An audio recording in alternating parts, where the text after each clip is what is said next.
From the Los Angeles Times. Quote, when Veronica Sanchez called a Social Security hotline Thursday, she waited 2 hours before her call was abruptly disconnected. On Friday, she was on hold for 6 hours and still did not get through to anyone. For Ms. Sanchez, the stakes are high. If she does not obtain a medical letter from the agency by April 15th, her parents risk losing about $2,500 a month in medical care. That said, even if Sanchez shows up in person to contact the agency, she's not likely to speak to an agent. Field offices are no longer accepting walk-in appointments. If Sanchez did not reach someone from Social Security this week, she worried her parents, particularly her mother, who suffers from rheumatoid arthritis so severe she struggles to hold a coffee cup. She worries they could end up in the hospital. Sanchez described her parents' situation to the LA Times like this, quote, if they don't have the caregiver that's coming by to monitor their sugar in the morning, to do the blood pressure readings, she says, quote, I don't even want to think about the worst case scenario. They will definitely be in a very, very bad situation. Joining us now is Alex Lawson, Executive Director of the nonprofit Social Security Works. Mr. Lawson, thanks very much for being with us tonight. I really appreciate it. Thanks for having me. So we've been following what we can about what the Trump administration is doing to the Social Security Administration. We've also been following these anecdotal and journalistic reports about what's happening when real people are running into regular kinds of problems that they would usually sort out by contacting the agency. And it does feel like, anecdotally, again, it feels like things are in free fall. I wanted to just sort of gut check that with you as somebody who watches this agency closely. Yeah, for 15 years, I've said, have confidence. Your checks are going to get into your hands. For 90 years, Social Security turns 90 this year. For 90 years, through war and peace, through boom and bust, through health and pandemic, not a single payment has been missed. But months after this billionaire gets in there, that's changed, Rachel, and I wish I had a better answer for people, but I don't.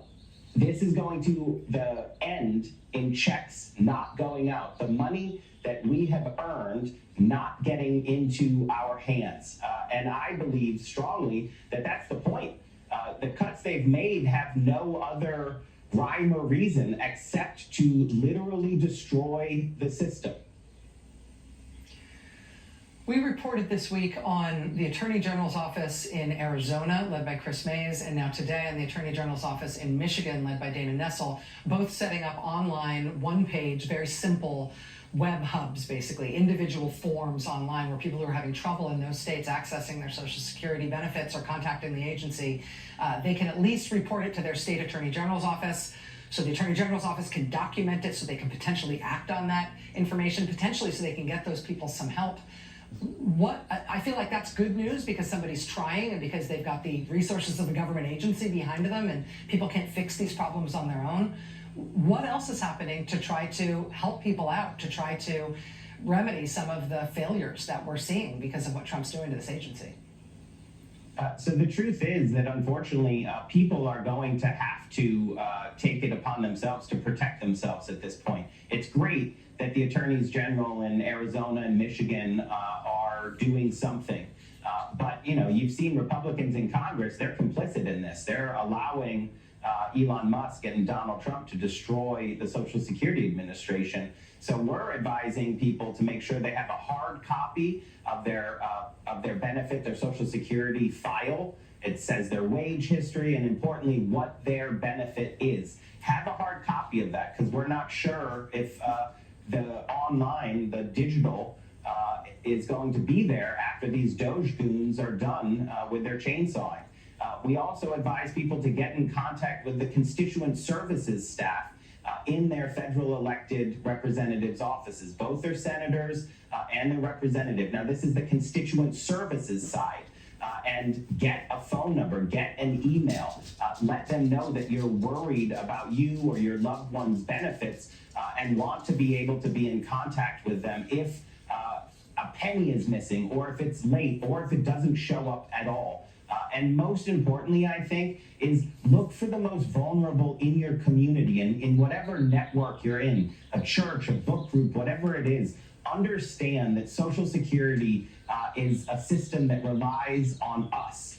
It's there for us, but it does care for the most vulnerable, like a 102-year-old right? Or somebody who is faced a life-changing illness or injury and can no longer work due to disability. Make sure that these folks are not alone, because a missed check for some people is a death sentence. A missed check for some people is going to mean that they are out on the street. So we have to come together and understand that when this catastrophic failure happens, and I believe it will, there's no indication that they're trying to fix things, just accelerate it. 73 million people rely on Social Security. Imagine the chaos that will come when those checks don't go out, Rachel. It is going to be a scenario that's hard to imagine how catastrophic it'll be. So much attention in the media on this, on the big dollar things that have been happening around tariffs and the national economy right now. I think as much or more attention needs to be paid to the small dollar question of those individual monthly checks going to some of the most vulnerable people in the country. This is deadly stuff. Alex Lawson, Executive Director of the nonprofit Social Security Works. We'll have you back soon. We'd love to keep talking to you about this. Thanks so much. All right, we'll be right back.